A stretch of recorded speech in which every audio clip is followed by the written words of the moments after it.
Before I bring up our fearless leader, I want to ask the board of directors of Men Having Babies to come up. Asaf Rosenheim, George Sylvester, Jeff Parsons. Is Jeff here yet? No, and me, Anthony Brown. We're just going to be back here. I want to bring up our executive director, a man who knows more about this stuff than most of us and has been at it for many, many years. Please welcome the executive director of Men Having Babies, Ron Poole Diane. So, as we mentioned briefly before, and I don't know how many of you are here for the first time at any Men Having Baby conference or workshop? Okay, that's actually very impressive.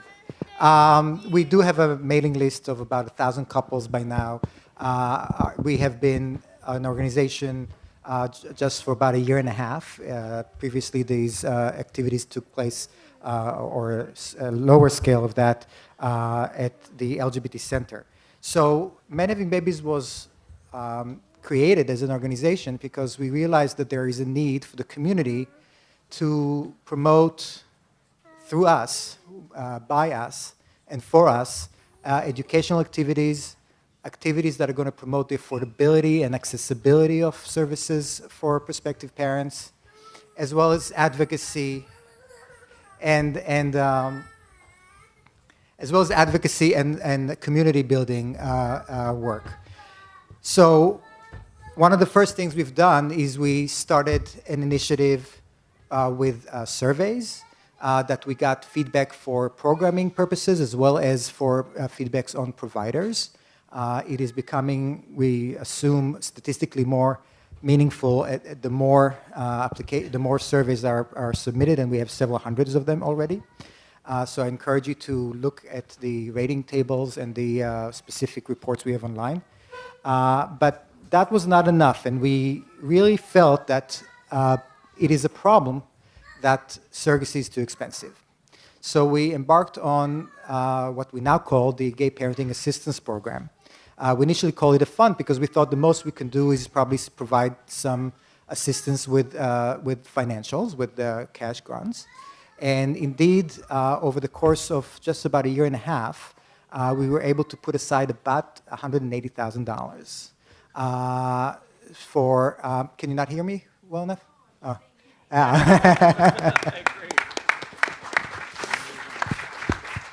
So as Anthony was saying before, much of it is because of a lot of the volunteer work we have and people that are, donating time and effort and spreading the word, etc. And, the JCC for their incredible generosity. We have this venue here for free, which otherwise would have been a few $1,000s less for our Gay Parenting Assistance Program, which we call GPAP. So this is, and the course of the first year, we had about $90,000 net proceeds from our activities that are conference activities, and we were able to set aside. We had about another $25,000, $28,000 expenses not related directly to conferences, and about that much money also that we incidentally also raised for other sources. So that was our first fiscal year. So we're not a large organization, but we were able to really keep it, the costs down, keep it trimmed down so that we can put that money aside. And since then, what happened is that we evolved the parenting program, assistance program, to also include pro bono services. And we have about 12 agencies and clinics and some law firms who stepped up and already committed services that are going to be provided as part of this program for free to people who are going to be eligible. So we estimate the current level, and we haven't even gotten around to speaking to all of the providers yet. We only spoke to those who were coming to this conference because we also offer them discounts on sponsorship fees if they commit for pro bono services. So we haven't even gotten to all the other ones, and we know from a survey that there are quite a few other providers who are willing to provide these services. We just haven't gotten around to sitting with them. And we spend a lot of time discussing eligibility criteria, the process, the dynamics. We then got a pro bono legal firm that helped us create several documents. None of us realized it was going to be so evolved. There are issues involving criminal background check and psychological checks and credit checks and income verification and income formulas.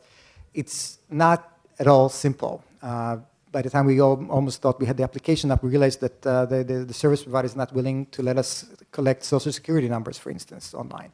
So there are all kinds of obstacles. Nevertheless, the application for what we call stage 1 is up now. So you can go to our website or just simply to menhavingbabies.org/application or /assistance, and you'll find it. And that will allow us within the next few weeks to get back to some people and give them a link and invite them to submit an application if they're interested for what we call the second stage. The first stage will already allow people, if they qualify, to enjoy, at the very least, the discounts that our providers are willing to offer. So they'll simply be, by the time we finish, and we hope that will be the end of the calendar year, by the time we finish going through all the providers and collecting all their commitments, there'll simply be a list on the website saying, if you've been approved for stage 1, here are the clinics, agencies, and law firms that are willing to offer this many services for that much discount, if you're eligible. And there'll be an eligibility verification protocol that's not going to be very complicated. But beyond that, if you're interested, then you can submit the application for the second stage, which we will be reviewing the next few months and awarding at the beginning of next year cash grants, as well as I mentioned, matching you with agencies and clinics who are willing to give free services. It could be theoretically the whole thing. We could give you a cash grant that will cover the surrogate and even travel, theoretically, and an agency that's going to be willing to do the entire agency process, and an egg donation agency that's going to be willing to match you with a donor, and a clinic that's going to be willing to do the IVF for you for free, theoretically. We could also decide to spread those benefits I just mentioned between 4 or 5 couples and just give partial assistance to each. So this is the concept. We estimate that the current commitments are about $500,000 worth, and that on top of the money we set aside. We'll have to decide exactly how much money we're using this year and how much next year, but theoretically we should have well over $100,000 to give in the first batch. We're still debating some issues. Not everything is completely settled. It's going to be by the end of the, when we start reviewing, we're still recruiting people to a grant committee.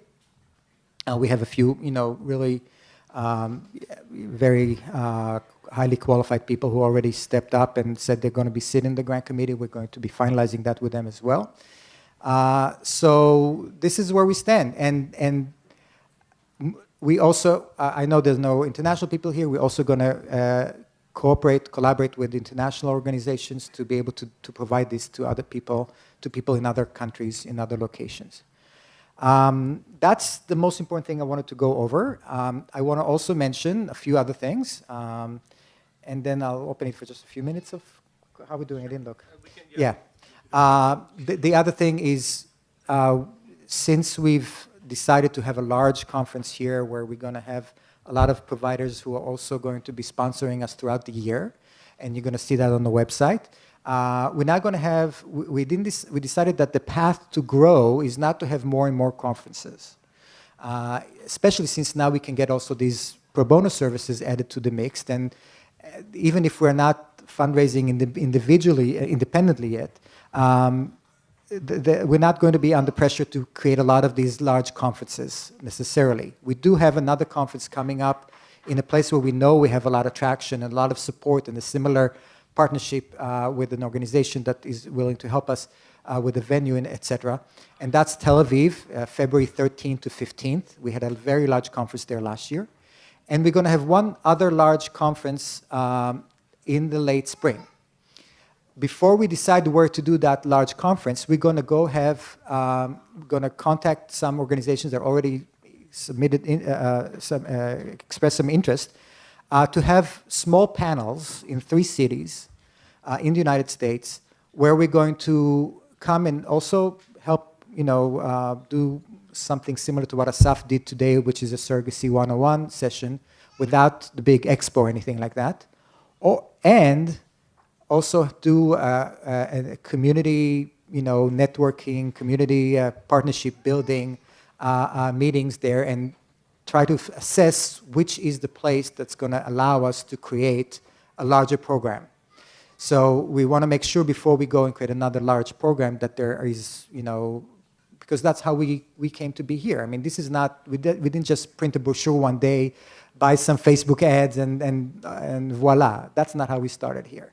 This has been going on for years. We have a group that, a mailing list that started and grew organically.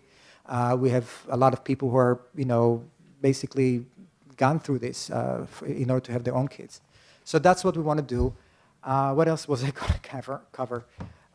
Yes, we're going to also start, Asaf, why don't you talk about the webinars quickly? So one of the things that we're going to aim and do as soon as possible is expand our reach to other intended parents and fathers around the nation and overseas. So hopefully in the next few months we'll also be able to start something similar to the presentation we did this morning, but online through webinars. And that will allow us to get to, different time zones and different, here I found the email I sent to myself with the notes. So we also are expanding the board, as you saw. Did you introduce the people before? Yeah. Yes, and we're just missing Jeff. We're just missing Jeff, and we're very proud to have a board that obviously is not just gay surrogacy fathers, but we have very high skills in the medical and the legal and the psychological areas that are usually real important estate. for us. And real estate. This is how we got this upgrade. So certainly we're going to be expanding our board once again. This is not something we feel that there's a rush to do overnight. We feel that growing organically sometimes have a benefit, but if somebody's interested, and we're going to be developing it more systematically over time. And then we are continuing with the monthly workshops. So that's obviously not something we want to let go of. So since many of you are here for the first time, you might never have come to the monthly workshops. They used to be part of the LGBT Center's regular programming. And then when we branched to do this, since the LGBT Center was in no position to do the parenting assistance program or even seminars outside of New York, etc., we knew that we also wanted to continue making sure that there are workshops available monthly for people who are interested in that, because this is overwhelming. I mean, I know some of you probably heads are exploding already. And the workshops allow us to really go into one topic at a time. Okay, let's talk about legal. Let's talk about relationships issue. Let's talk about how do you interview an agency. Let's talk about insurance issues. And we do that, and then we also allow people to ask questions if that's not necessarily what's on their mind that month, because they might be just in a different stage at that point. So we want to continue that, and we will continue that doing the center at least for the foreseeable future, as long as there are rooms there available for us. We're not necessarily committed to that venue for any other reason that it's been going on there for a while. They have their own project or their own program going on right now, and sometimes it's a little silly how programs exist side by side. We said, and we will continue to say that we're happy to cooperate and consolidate those programs, but until that happens, we know that we're providing a value, and to the extent that you guys are interested, it's on our website, or it will be the new schedule on our website soon, every fourth Wednesday of the month, 6:30 to 8 o'clock. Should we take questions or quick questions? Yeah, hold on. Did you have anything you want to say? Okay, let me just come over here real quick. So I hope you guys understand this. The announcement that was made about the Gay Parenting Assistance Program is really the culmination of an incredible amount of work and a dream, I think, of many of us. I think if you talk to any parent through surrogacy, you're going to find out that that was one of the greatest fears and worries about it was the cost. We want to thank you, Ron, very much for all of the work that you have done to make this happen. We have something very small for you, but something very beautiful because what you've done for us has been pretty incredible. Many of us in this room credit the knowledge we got about having our families to Ron Poole Diane, so thank you very much.